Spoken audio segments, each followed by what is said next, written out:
Welcome to English, legend and lore stories where English becomes exciting. Today, we start the thrilling journey of one of history's most controversial figures. Adolf Hitler. Love him or hate him, his story is filled with dreams, failures, ambition, and power, from a small boy with big dreams to a man who changed the world forever. This is the story of Adolf Hitler like you've never heard before. Are you ready? Grab your headphones. Sit back and let's dive into this incredible tale that will improve your English and keep you hooked till the end. It all started on April 20th, 1889, in a small town called Braunau am Inn in Austria. A baby boy was born to Alias and Clara Hitler. They named him Adolf. No one knew this little boy would grow up to shake the world as a child. Adolf wasn't special. He loved playing outside, drawing pictures, and imagining a big future, but life wasn't perfect. His father Alois was very strict.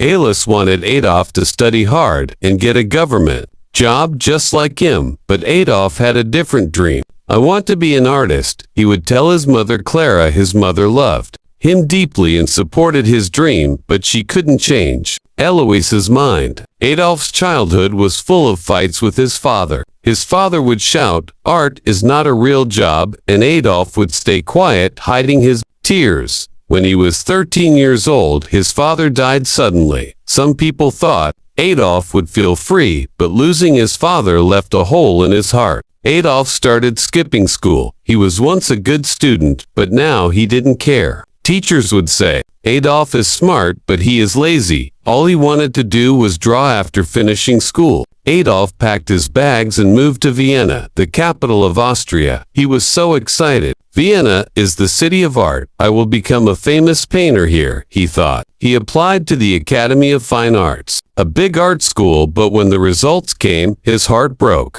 He didn't get in. The school told him, "Your work is not good enough." Adolf felt humiliated. "I'll try again," he said, but the next year the school rejected him again. Without school or a job, Adolf's life became hard. He lived in tiny, dirty rooms and sometimes slept on the streets. He painted postcards and sold them to tourists for a little money, thinking, why is life so unfair during this time? Adolf's mother passed away, leaving him alone and angry. He started to blame other people for his failures, saying, "It is not my fault." In 1914, everything changed when World War I started, and Adolf saw a chance to make his life meaningful. He joined the German army and felt proud to finally be part of something big. Adolf was brave in the war, carrying messages across dangerous battlefields, and received 2 medals for his courage. But in 1918, Germany lost the war, making Adolf furious as he shouted, "Our leaders betrayed us," believing Germany needed someone strong to bring it back to power. After the war, Adolf returned to Germany and found the country in chaos, with people poor and hungry, many angry about the war's end. Adolf saw this as his opportunity and joined a small political group called the German Workers' Party, where his powerful speeches quickly gained attention. When Adolf spoke, people listened. His words were full of anger, passion, and promises, like, "Germany will rise again slowly." More and more people started following him, and he changed the group's name to the National Socialist German Workers' Party, also known as the Nazi Party. He designed their symbol, a red flag with a black swastika, declaring this will become the most powerful symbol in the world. As his speeches became famous, thousands of people came to hear him and believed in his dream of a strong Germany, but his ideas were dangerous. He blamed certain groups of people for Germany's problems and wanted to make Germany only for Germans. After World War I, the country had no jobs, food was expensive, and many families were hungry, while also paying large sums to other nations as punishment for losing the war. Germans were angry and sad, and Adolf Hitler saw this pain, telling the people, "It's not your fault. I know who is to blame." His words gave people hope, but they also made them angry at others. Slowly, Adolf became a popular name across the country. Adolf worked hard to grow his party, holding big meetings and giving loud emotional speeches, shouting, "Germany can be great again," while people clapped and cheered. Believing in his dream in 1923, Adolf tried to take control of the German government by force in what became known as the Beer Hall. The attempt failed, and Adolf was arrested, spending 9 months in jail, where he wrote a book called Mein Kampf, meaning My Struggle, in which he described his ideas, saying Germany needed to become powerful and that certain groups of people were the enemy of the nation. The book became popular, and many Germans started to believe in his ideas after getting out of jail. Adolf worked even harder, and the Nazi Party became stronger. By 1933, Adolf Hitler was chosen as the Chancellor of Germany, the country's top leader, marking the start of a new chapter. Adolf promised jobs, a strong military, and a bright future, and the people trusted him, but they didn't know what he was planning next. As Chancellor, Adolf made many changes, building roads, factories, and schools. More people got jobs, and Germany started to look strong again. The people were happy, saying, "Hitler is a hero," but behind this success, Adolf had dangerous plans. He controlled newspapers, radios, and schools, telling people you can only believe in Adolf Hitler, while those who didn't agree with him were punished or sent to prison. Adolf created a strong army called the SS, and a group of young boys called the Hitler Youth, who trained to fight and spread Nazi ideas everywhere in Germany. People saw the swastika flag, which became the symbol of Adolf's growing power across the nation.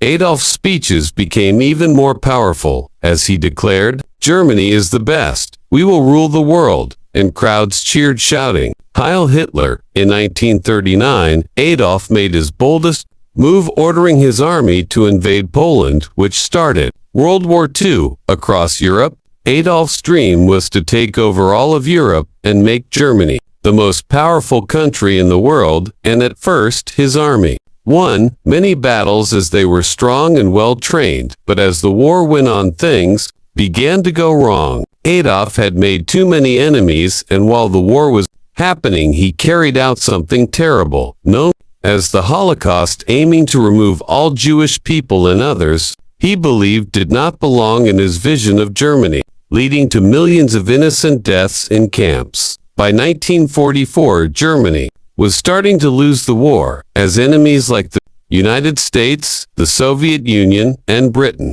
grew too strong. Bombs fell on German cities daily, and the people who once called Adolf a hero began to lose hope and question why they followed him. Adolf became paranoid and trusted no one, spending most of his time hiding in his bunker. By night, his dreams of ruling the world were collapsing as the Soviet Union pushed the German army back from the east, while American and British soldiers attacked from the west. German cities were bombed day and night. Families lost their homes, and people began to turn against Adolf, asking, "Why did we follow him?" But Adolf refused to surrender, shouting, "We will not surrender," even though deep inside he knew the war was lost. In early 1945, Adolf stayed in a bunker deep underground in Berlin, cold and dark, but safe from bombs, where he spent his time planning, though there was little hope left, surrounded by his most loyal followers, including his longtime girlfriend, Eva Braun, who had stayed by his side. Outside the bunker, the sound of gunfire grew louder every day as the Soviet army moved closer to Berlin, and advisors whispered, "The end is near." Leaders from other countries begged Adolf to surrender and save the people of Germany, but he refused. He believed surrender was a sign of weakness, saying, "If Germany loses, it is because the people were not strong enough." By April 1945, Berlin was surrounded, and the Soviet army attacked from all sides, with buildings collapsing and fires burning across the city. On April 29, 1945, Adolf made a surprising decision to marry Eva Braun in the bunker during a simple ceremony with only a few people present, telling her, "You've always been by my side," while Eva smiled, knowing this was not a happy moment. After the wedding, Adolf and Eva spent hours talking about their lives and what they had done, both knowing the end was near. On April 30, 1945, Adolf decided he would not be captured alive and went to a small room with Eva. Moments later, they both took their own lives. Adolf was 56 years old when Soviet soldiers reached the bunker. They found their bodies, and the war in Europe ended shortly after when Germany surrendered on May 8, 1945, leaving the country in ruins. Adolf's dream of making Germany powerful had instead brought destruction and sorrow, with millions of lives lost. After his death, the world worked to rebuild, and Germany became a peaceful country, remembering the horrors of the Holocaust to ensure such events never happen again. Adolf Hitler's story is a reminder of the dangers of hatred, unchecked ambition, and the misuse of power, teaching us that every decision shapes the future, and that love, unity, and humility create a better world for all. If you enjoyed our video, please like and comment and subscribe to our channel to support us for more exciting and interesting stories.